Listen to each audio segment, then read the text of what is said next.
आध्यात्मिक ज्योतिष के सभी दर्शकों को मेरा नमस्कार। आप सभी लोगों के लिए नव संवत्सर बहुत ज़्यादा मंगलमय हो और आप इसमें प्रगति करें, आपकी खूब तरक्की हो, ये मैं भगवान और परमपिता परमेश्वर से कामना करता हूँ। तो जो मैंने आपको संक्षिप्त राशिफल दिया था वो संभवतः आप लोगों ने देख लिया होगा, तो उसी का मैं विस्तृत राशिफल का जो मेरा क्रम मैंने शुरू कर रखा है उसमें मैं आज कालपुरुष की द्वितीय राशि जो कि मेष राशि के बाद आती है, वृष राशि है, तो मैं आज वृष राशि का राशिफल आप लोगों के सामने प्रस्तुत करूंगा। एक दो चीज़ मैं आपको और इसमें बता दूं, इस राशिफल के अतिरिक्त जिन भी लोगों का एक कंसर्न होगा साढ़े साती को लेकर के और ढैया को लेकर के, उनके लिए मैं एक सेपरेट वीडियो इसी यूट्यूब चैनल पर डाल दूंगा। तो आप वहाँ से देख सकते हैं कि साढ़े साती कैसे आपके जीवन को इफ़ेक्ट करती है और किन लोगों के लिए साढ़े साती थोड़ी ख़राब हो सकती है और किन लोगों के लिए साढ़े साती बहुत अच्छी हो सकती है। साढ़े साती का ये बिल्कुल मतलब नहीं है कि साढ़े साती में अब आपके साथ बहुत ज़्यादा ख़राब स्थिति आपकी होने वाली है, तो वहाँ मैं आपको उन सारे प्रश्नों का उत्तर दे दूँगा। और राशिफल देखने से पहले मैं आपको एक चीज़ और बताऊँ कि ये जो राशिफल देखने का जो तरीका है आपका, आप अपनी चंद्र और लग्न दोनों राशि, जैसे यहाँ पर 2 नंबर लिखा है और वहाँ चंद्रमा लिखा है, तो वृष राशि, इसका मतलब आपकी वृष राशि है। और हो सकता है ये आपकी कुंडली में कहीं पर भी 2 नंबर लिखा हुआ हो सकता है, जैसे यहाँ पर तो मैंने पहले भाव पर ही लगा दिया है। अगर आपका यहाँ पर 2 नंबर है और चंद्रमा कहीं दूसरी जगह लिखा है, तो इसका मतलब लग्न आपका 2 यानी वृष है, तो आप इस राशिफल को तब भी देख सकते हैं और ये राशिफल आपको तब भी सूट करेगा। और अगर आपकी चंद्र और लग्न दोनों ही राशियां वृष हैं तो फिर ये आपके लिए बहुत ज़्यादा अच्छा है। और दूसरा मैं आपको ये भी बताऊं कि मुझे यहाँ पर मैं आपको ये भी बता दे रहा हूँ कि इसके साथ साथ में आपके साथ जो भी रेमेडीज़ होती हैं, वो छोटी मोटी रेमेडी जो भी चेंजमेंट आपकी लाइफ में आएंगे या जो संभव हैं, वो मैं आपको यहाँ पर साथ साथ बताते हुए चलूँगा। तो चलिए मैं अब सबसे पहले शुरू करता हूँ इसी क्रम में जो गुरु का जो आपका ट्रांजिट होने वाला है बृहस्पति। तो इसमें मैं सबसे पहले आपको ये बताऊं कि 2024 मार्च 2024 से अभी जो चल रहा है 25 तक, यानी कि 30 मार्च तक जो मैं बता रहा हूँ कि बृहस्पति का जो आपका गोचर कैसा रहा है।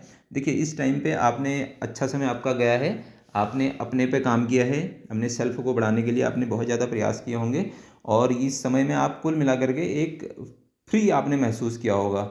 तो इसमें आपके साथ क्या क्या हुआ होगा, देखिए, एक तो आपका आपने यात्राएं की होंगी, नई चीज़ें सीखी होंगी, लर्निंग के रिस्पेक्ट बहुत अच्छा साल आपका गया होगा।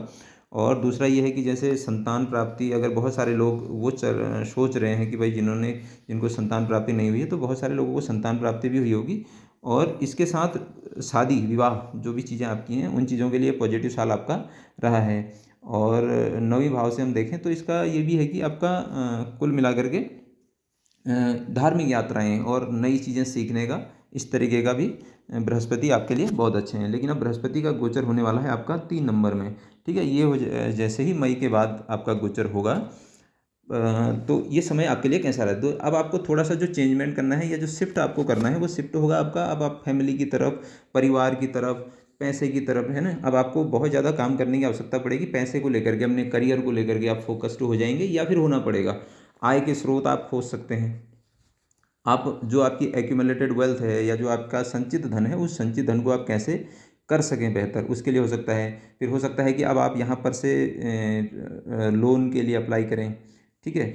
और सर्विस में आप बेहतर कर सकते, अपने स्टेटस के लिए आप काम करेंगे।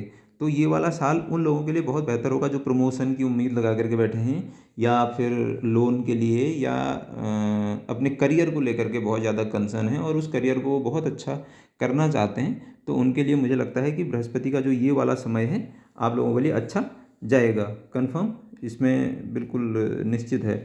अब मैं इसमें जो दूसरा ग्रह है उस दूसरे ग्रह को ले लेता हूँ, वो ग्रह है आपका शनि। तो शनि आपका कौन से भाव में है, एकादश में है। तो एकादश में मैं आपको बताऊं, देखिए, ये जो समय है आपके लिए बहुत अच्छा होगा, आपका करियर अपलिफ्ट होने वाला है, निश्चित अपलिफ्ट होगा, भाग्य आपका साथ देगा, क्योंकि शनि आपके 10वें और 9वें भाव के स्वामी होकर के एकादश भाव में बैठे हैं। तो यहाँ पर आपकी जो अब लालसा होने वाली है वो अपने करियर को लेकर के बहुत ज़्यादा ऊंचे लेवल पे, और आप पहले से टीचिंग या ट्रेनिंग, मतलब ट्रेनिंग वाले यानी कि उसमें हैं, तो उसमें भी आप बहुत कुछ कर पाएंगे। दूसरा, आपको मुझे लगता है कि इनकम को लेकर के अब आपको वहाँ थोड़ा फोकस करना पड़ेगा, तो नहीं तो आपको वहाँ से शनि प्रॉब्लम खड़ी कर सकते हैं। यानी कि आपको करियर तो आपका अपलिफ्ट होना है, तय ही है, लेकिन थोड़ी सी डिलेनेस के साथ उसके साथ ये निश्चित होगा। और यहाँ पर एक चीज़ हो सकती है, अगर आपके बड़े भाई हैं तो थोड़ा सा उनको कुछ हेल्थ इश्यूज ये आ सकते हैं। और अगर नहीं है तो फिर आपको हो सकता है कि मुझे लगता है कि सोशल सर्कल से भी आपको गेन या लाभ की स्थिति, आपका करियर कुछ इस तरीके का भी पॉसिबल है कि जहां आपको सोशल सर्कल से या फिर सोशलाइज होने से या सोशल वर्क से आपको बेनिफिट वो दे सकता है उसको। और दूसरा ये है कि आप अपने करियर को लेकर के थोड़ा रूटीन रूटीन आपका आपको सही करना पड़ेगा। तो अब मैं यहीं पर बात करता हूँ आपका आपका राहु। तो राहु आपके एकादश भाव में है, तो जो पिछला साल आपका लगभग 1 डेढ़ साल गया है, उस साल में आपने इनकम के लिए बहुत ज़्यादा, मतलब मुझे लगता है कि सोशली आप बहुत ज़्यादा कनेक्ट रहे हैं, है ना। इनकम भी, आपकी आय के स्रोत भी आपको मिले होंगे। और एक चीज़ ये भी है, मुझे लग रहा है कि पिछले 1 डेढ़ साल से आपका जो बड़ा भाई है अगर है, तो वो मुझे किसी बड़े लेवल को लेकर के या तो फोकस कर रहा है या किसी बड़े लक्ष्य को लेकर के चल रहा होगा। और या फिर इल्यूजन में भी जा सकता है। देखिए, या तो फिर बार बार चेंजमेंट होगा, वो इल्यूजन में चले जाएगा, या फिर किसी बड़े लक्ष्य को लेकर के उसका पीछा भी वो कर सकता है। दूसरा ये है कि आप सोशल सर्कल से लेकर के कोई आपके इश्यू रहे हों, आय को लेकर के इश्यू रहे हों, तो आय आपने बहुत अच्छी कमाई होगी निसंदेह। आपको राहु ने यहाँ पर बहुत अच्छा इनकम भी दिया होगा, और सडनली देता है राहु। अगर इनकम देता है तो सडनली देता है। लेकिन राहु जो है अभी मई के आसपास से जब चेंज होगा तो राहु आएगा आपके कौन से भाव में आ जाएगा? दसम भाव में, है ना। तो जैसे ही ये दसम भाव में राहु आएगा तो अब ये जो समय होगा आपका, अब आप थोड़ा सा इनकम या उस चीज़ को लेकर के, गेन को लेकर छोड़ने के बाद मुझे लगता है कि अब आपको स्टेटस को बढ़ाने पर काम करना चाहिए। आपका स्टेटस बड़ा हो सकता है, आपका करियर बड़ा हो सकता है, और आप अपने करियर को लेकर के किसी बड़े लेवल के लक्ष्य को भी तय कर सकते हैं।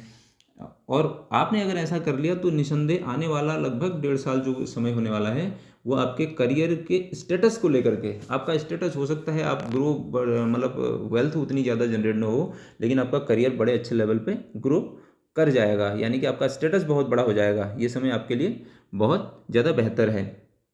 तो अब मैं यहाँ पर आता हूँ केतु पे। तो केतु महाराज क्या हैं? केतु आपके पंचम भाव में है। तो पंचम भाव में है तो मैं आपको बताऊं कि जो पंचम भाव की जो चीज़ें हैं, यानी कि हो सकता है इस बीच आपका तंत्र मंत्र में बहुत ज़्यादा विश्वास हो गया हो, और आप जॉब कहीं कर रहे हो तो नौकरी में कहीं उठापटक वाली स्थिति हो सकती है कि भाई, और कि कभी नौकरी लग रहा है कि छोड़ दें या छूटने की जैसी कंडीशन। इसमें भी एक चीज़ ये है कि अगर आप रिसर्च फील्ड से हैं और आपका जॉब जो है जैसे ऑकल्ट से रिलेटेड या लॉयर है या फिर रिसर्च का ही कुछ काम है, तो फिर आपके करियर को लेकर के मुझे लगता है कि कोई ऐसी बहुत बड़ी समस्या आपको नहीं आई होगी। आपका करियर ठीक ठाक चले गया होगा। लेकिन यहाँ पर एक चीज़ और भी है कि आपको जो संतति की प्राप्ति हुई होगी, इसमें यह भी है कि हो सकता है जो पहला बच्चा हुआ हो उसमें कहीं सर्जरी, या अगर बच्चा आपका है, देखिए सर्जरी होने में बच्चे के स्वास्थ्य में दिक्कत आ गई होगी, या उसको सीजेरियन हो गया होगा। और या फिर एक चीज़ ये भी संभव है कि आपका जो बच्चा है उसका थॉट प्रोसेस अचानक चेंज हो गया, या उसको हेल्थ इश्यू आए होंगे।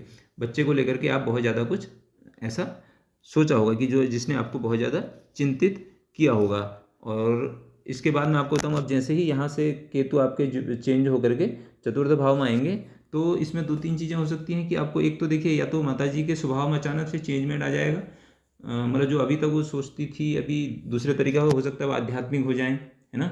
और या फिर उनका जो बिलीफ है या उसको लेकर के थोड़ा सा चेंजमेंट आना निश्चित है। उनका व्यवहार थोड़ा सा अलग टाइप का हो सकता है, और जो आपको समझ में नहीं आएगा, थोड़ा उटपटांग जैसा हम कह सकते हैं, इस तरीके का हो सकता है। लेकिन हो सकता है कि अगर जो लोग मेडिटेशन में हैं, अगर मान लो आपकी मदर मेडिटेशन में रहती हैं, बहुत ज़्यादा आध्यात्मिक रहती हैं, तो फिर ये उनके लिए बहुत अच्छा समय है, कोई ऐसा जाने वाला नहीं है आपके लिए। अब मैं यहाँ पर ओवरऑल आपको इसमें ये भी बताना चाहूँगा कि अभी आपके 11th हाउस से थोड़े समय के लिए शुक्र और राहु, यानी कि ये समझ लीजिए जून तक शुक्र लगभग यहीं रहेंगे। तो अब आपका जो इस समय की जो आपकी संभावनाएं हैं, जो पॉसिबिलिटी हैं, वो ये हैं कि आपको सडनली गेन भी हो सकते हैं, और सडनली आपका पैसा अचानक से, है ना, सडनली या तो जाएगा या आएगा, और बड़े लेवल पर जाएगा। तो इसलिए मुझे लगता है कि आपने अगर पिछले 1 डेढ़ साल में अपनी इनकम पर ध्यान नहीं दिया होगा, देखिए ध्यान देने की आवश्यकता है, आप इनकम को बढ़ा भी सकते हैं। तो अगर आपने नहीं बढ़ाया होगा तो आपको दिक्कत आई होगी। तो थोड़ा सा मुझे लग रहा है कि पैसे को खर्च करने के मामले में इनकम के सोर्स पे आप ज़रूर ध्यान दीजिए।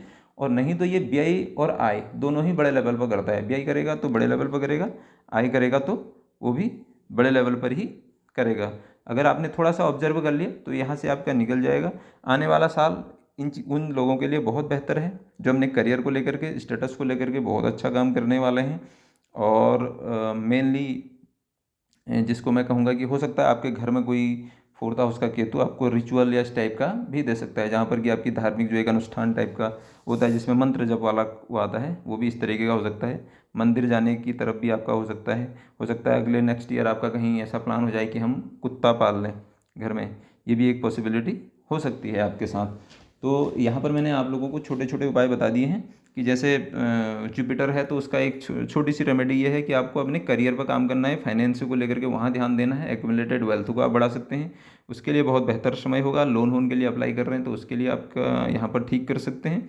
अगर आप कहीं रिसर्च फील्ड से जुड़े हुए हैं तो फिर भी आपके करियर के लिए बहुत अच्छा होगा। यानी ओवरऑल कुल मिला के कहने का ये है कि आपके करियर के लिए ये साल बहुत अच्छा जाएगा अगला। अब उसका ये मतलब ये नहीं कि हल्का सा प्रेशर फिर होगा, क्योंकि आप जैसे ही आप काम करेंगे तो काम में अपने करियर को ध्यान देंगे तो आपका ध्यान भटकना नहीं है, क्योंकि 10वां राहु आपके स्टेटस को अपलिफ्ट करेगा अगले 1-1.5 साल में। आपने कर दिया तो आपको ये वो रिजल्ट देगा जो आपने मतलब सोचा भी नहीं होगा। और अब मैं यहाँ पर आपको 1-2 एडिशनल चीज़ें और बता दूँ कि शनि के 7.5 के लिए मैंने बोला है, आप मेरे उसको यूट्यूब चैनल को सब्सक्राइब कर लीजिएगा, वीडियो को लाइक कीजिए अगर आपको मेरी बात वीडियो अच्छा लगा हो, और इसको शेयर कीजिए अपने दोस्तों को, मित्रों को, उनको भी बताइएगा। जल्दी ही मैं आपको, और हाँ एक चीज़ और मैं यहाँ पर आपको बता दूं कि जो भी आपका नव संवत्सर से संबंधित, जैसे संक्रांति आपकी सिर गई है, हृदय गई है, कहाँ गई है, इस तरीके के भी कुछ कंसर्न होते हैं लोगों के, तो मैं वो वीडियो भी एक छोटा सा बना करके आप लोगों के लिए डाल दूंगा कि जिसमें आय व्यय वगैरह होता है। तो आप उसके लिए एक काम कीजिएगा, ये क्या कहते हैं, आप मेरे यूट्यूब चैनल को सब्सक्राइब करेंगे, लेकिन मैं उसको डालूंगा 30 तारीख को सुबह सुबह के टाइम में डालूंगा, इसलिए मैं आपको यहाँ पर बता दे रहा हूँ। जिस दिन संवत्सर प्रतिपदा है उस दिन सुबह आपको वो वीडियो मिल जाएगा। आपने मेरे चैनल को इतना समय दिया, प्यार दिया, आपका बहुत बहुत धन्यवाद।